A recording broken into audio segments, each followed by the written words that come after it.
Alright, hi guys, welcome again. So today we will be now proceeding to defining our entities within the Java applications, which now we'll be able to combine with the flyway migration from our previous tutorial.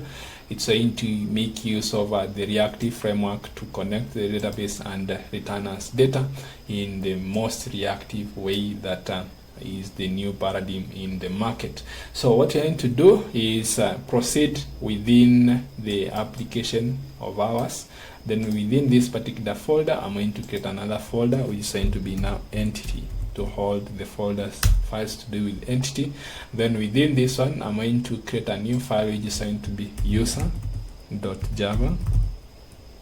Right, so once I have created that, as you can see, this is my package to the class, and then I'm going to define a few fields. So I want to take a moment and walk you through. So we need to define these fields. So it's going to be integer, string, and each is having a length of 50.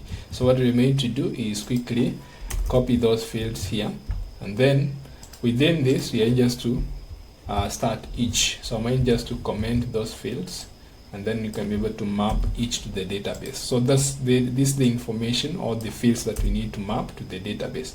The first thing that we need to do is to specify the table that we are going to connect to. So I'm going to make use of @table, and this particular @table annotation is going to come from Spring Framework data relational core mapping table. So remember, whenever you're working with Reactive, there is no JPA table annotation available for you. So what you're going to do is make use of the annotation table, and remember this table should have been created. Now Flyway will be able to manage the creation of the tables, and then we can now be able to make use of them within our files or within our Java application. So in this case, we are just to specify the property which is going to be the name or the value.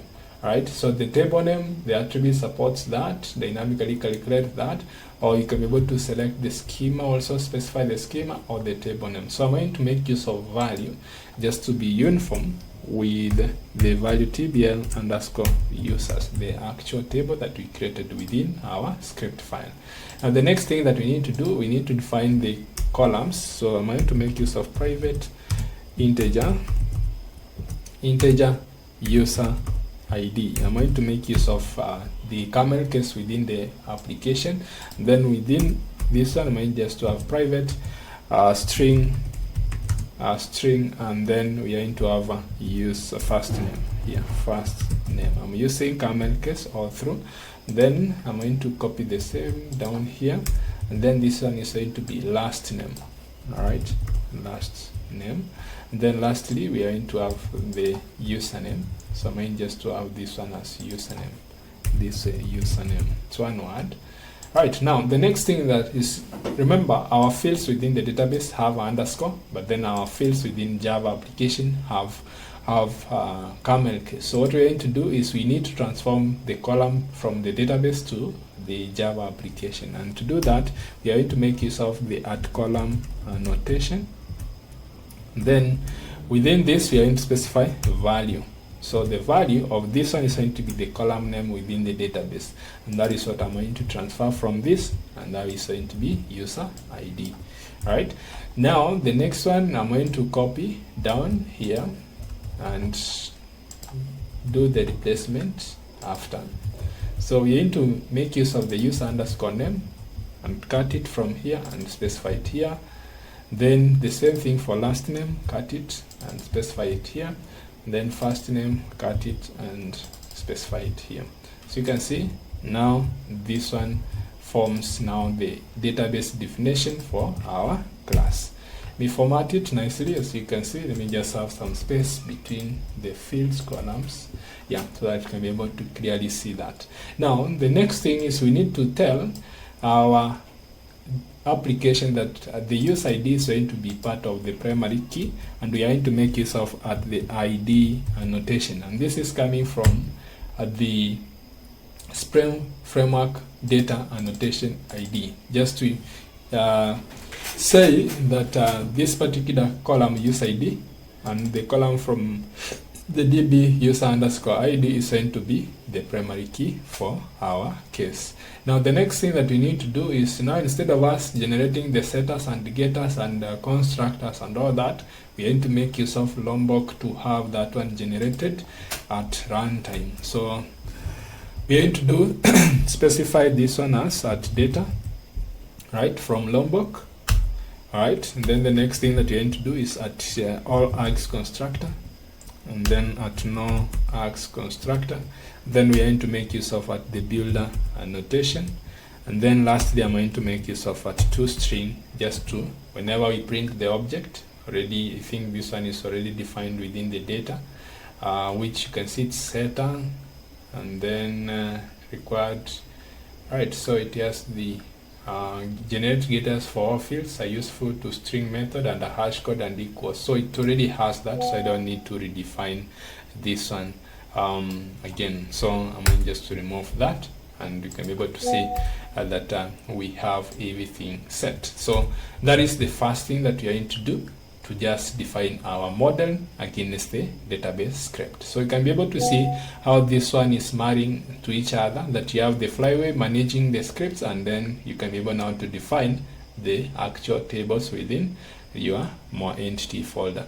And the next thing, we need to interact with these particular files or the database. So what we're going to do, we're going to create a repo file which is going to connect to this database. So in this case, we are going to create a new folder known as repository, and within it we are going to make use of user repository .java. So that is the Spring framework, right? So to be able to create that, and it's going to be an interface. Yeah, it's going to be an interface. So let me type it correctly here. Alright, so it's going to be a public interface user repository. Now this one, from if you're coming from Java Persistence API and using Spring Boot, you are aware of the JPA repository. So whenever you're using the Reactive framework, we'll be extending from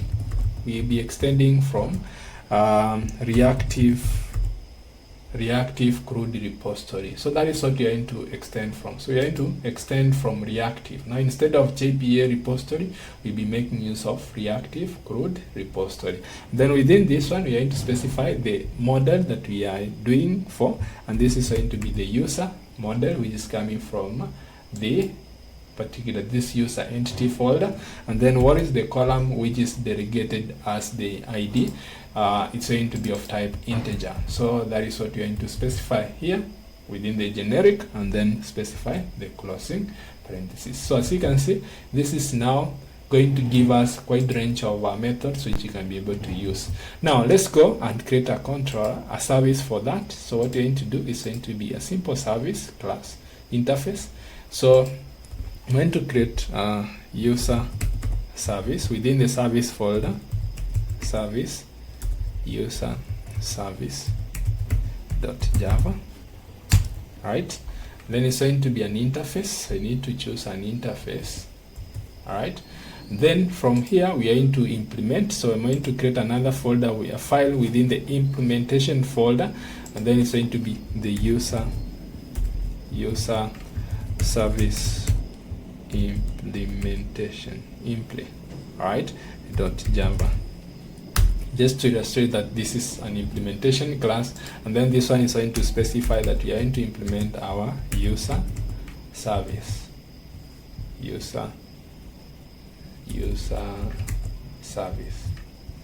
alright, so it's user service, that one.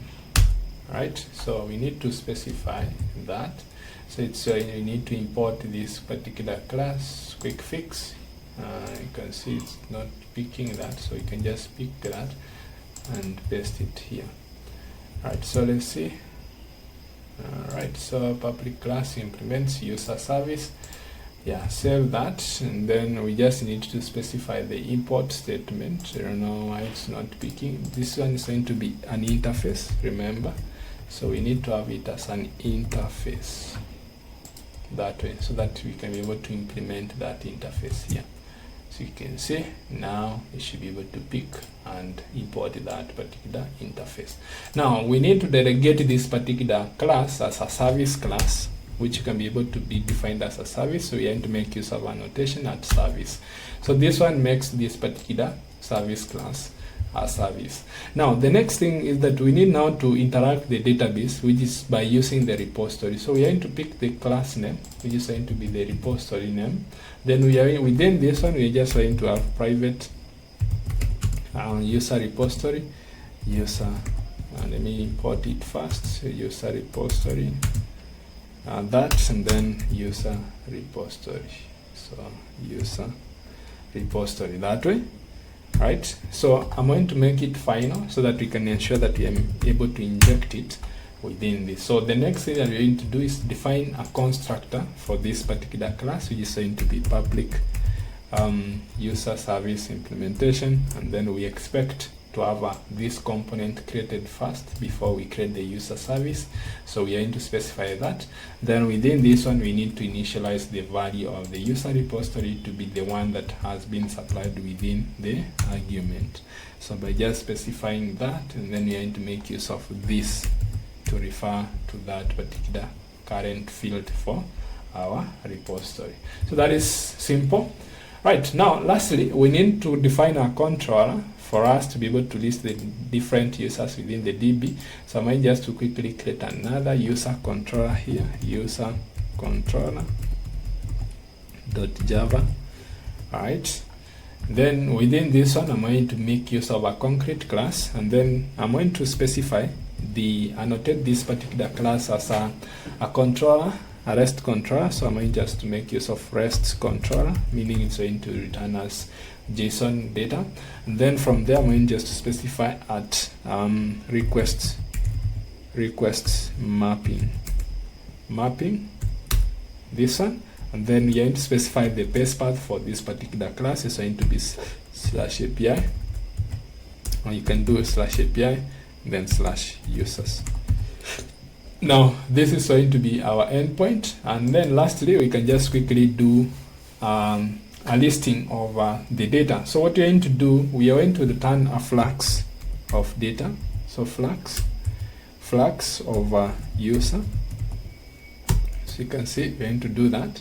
So from there we are going to say get users, right? We don't need an argument, we just need to implement this particular function. So the next thing that we're going to do is just, we learned about flux in one of our tutorials.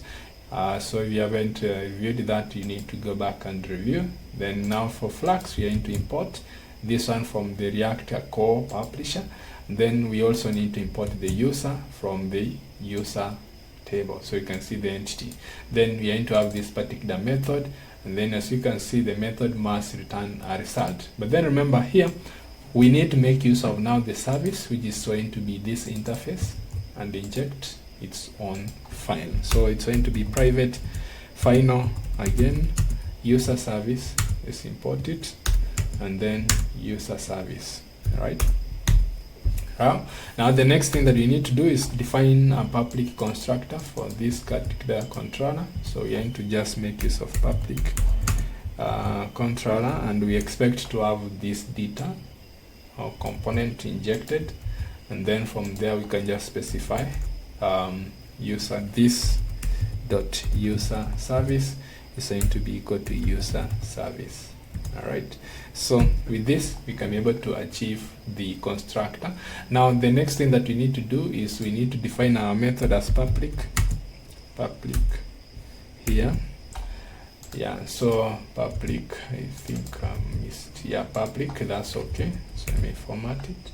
Yeah, public, and then get users. Now from here we just going to return the user service dot, I'm going to say get users. I'm going just to call another function get users, and then now let's see how you're going to navigate creating this particular function. As you can see, this user service doesn't have that method, so we can just click quick fix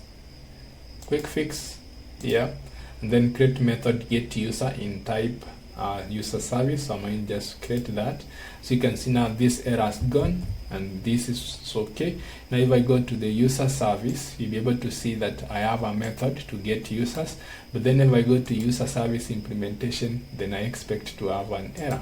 So you can see that now the error is here. Now you can click on again quick fix and then add an implemented method. So you'll be able to see that now we expect to have this particular method implemented. So let me minimize the side menu so that you can be able to see clearly. Now here we need to now make use of the database repository to be able to return the data. So I'm going just to quickly say return user repository dot find all. As you can see now, find all is actually returning a reactive flags. Instead of a list, it's returning a flags. So that is how we make use of reactive. As you can see, now we have an end-to-end application configured. So what we just need to do is start our application and then we'll be good to go. So what I'm going to do is just run the application and then create a new entry within our REST file. We are going to create another entry just for listing the users. So just to copy this one down here, and we are going to have this one as list users, and then it's going to be API/users. But then one thing that you might remember is that we haven't defined the method that is going to be used to run the actual controller. So that is a miss. So we need to define what method. Is it a post? Is it a get that is going to be used to load this particular user? So we need to annotate this method as at get mapping. Okay.